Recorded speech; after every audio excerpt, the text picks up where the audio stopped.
Okay, so what were the last things that were said on day 5?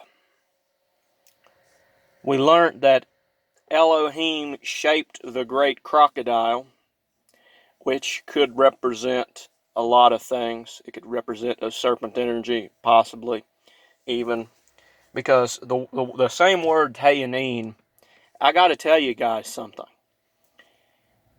When people were writing the Hebrew, or when people were writing the English Bible, people didn't write exactly what it said. Do you know why they didn't do that? Because they wanted to try to fix the text up for you. They wanted it to make sense in English, right? Like, for instance, Bereshith bara Elohim et hashamayim wa et ha'oras. Now, what does that mean is, in the beginning, Elohim, believe it or not, fattened the skies and the land, and and the way they saw it was like fatten. God fattens things up. That doesn't make any sense. So basically, what they do is they go to the Greek where it says created. Okay, that makes sense. God created, right? But actually, the word for fatten is the same exact word in Hebrew for the word create. Look it up. But anyway, basically the same word for crocodile in modern Hebrew is the same word when it talks about Moses raising the serpent up. Believe it or not, it's the same word. Tainin. So is it a snake or a crocodile? We don't know. But you want me to tell you what Jeff Benner has said? Jeff Benner has actually said that whatever it is, and Jeff Benner, he's a scholar, he's not going to really, go into the mystical details and stuff with you, but what he will do is he will tell you what the text essentially means, sort of in its natural, sort of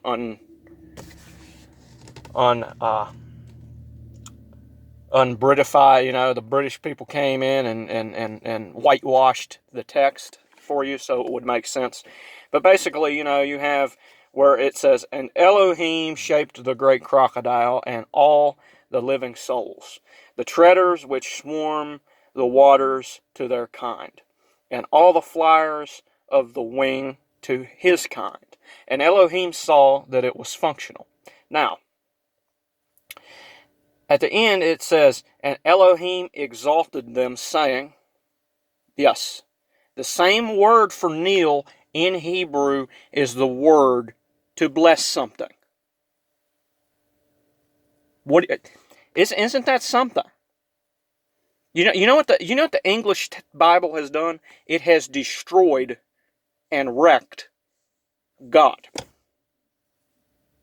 It has taken something so beautiful, so omnipotent, so, indescribable, and it's turned it into this little old man sitting in the sky judging you 24/7.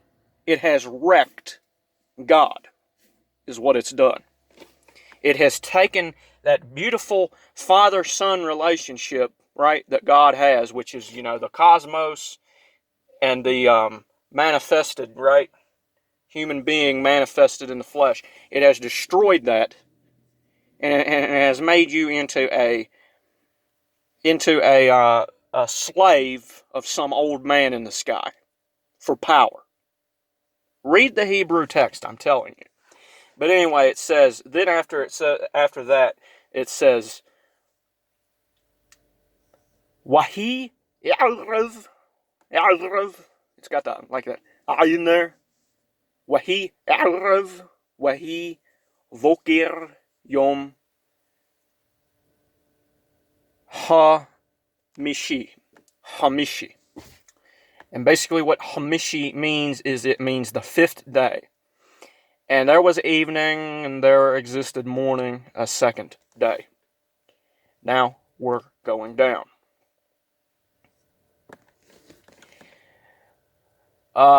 Vayas Elohim et ha,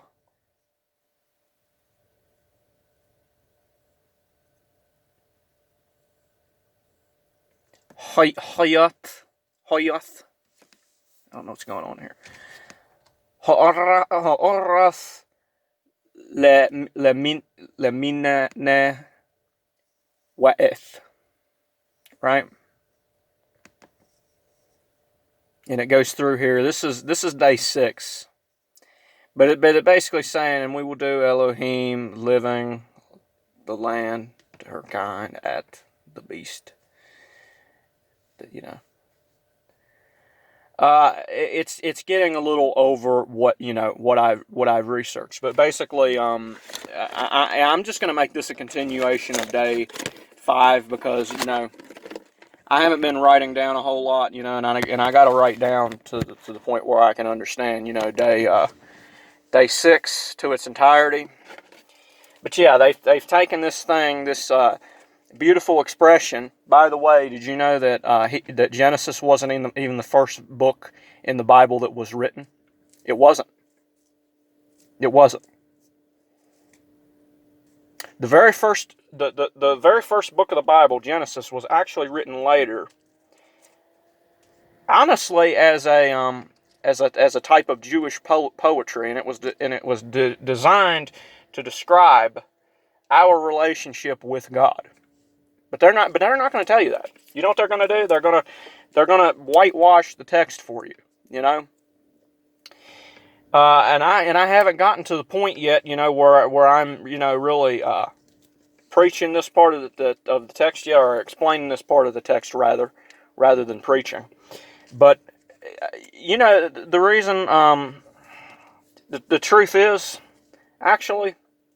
There's a lot of these people that are saying, you need to do this, you need to do that, you're going to hell, blah, blah, blah, blah, blah. And they don't understand context. They don't know how to read the text. They don't understand that, that a lot of the things that happened in the Bible were because of how things were back then. And it was coming from a Hebrew, point of view. Back then, there were reasons why it was stupid to eat pigs. Well, anatomically speaking, we still shouldn't be doing it. Anatomically speaking, there's actually a pretty darn frugivorous side of the equation that I'm not going to go into. But that's just the thing, you can't use this just to justify, whatever you want, and that's what a lot of people do. They tell people you're going to go to hell, because you're gay or something like that. Now, I am not a homosexual. First of all, it's not gay, okay? Most of my life I am gay. What does that mean? The word gay should mean happy. The word, you know what I mean? I'm straight. You can be straight and gay at the same time. Because gay don't mean, that was never meant to be something, that was bad. I mean, ass is in the Bible, for crying out loud. It means donkey. I mean, in the Bible, you know what I mean? So you know what I'm saying. First of all, it's homosexual. First of all, second of all, I'm not a homosexual, right? But a lot of people, they'll tell people, and I'm not saying, that I'm all, huge on homosexuality. Everybody just needs to, become homosexual or something like that. But what I'm saying, is that it's an unrighteous judgment. Because you're not judging someone according to their context and according to their life.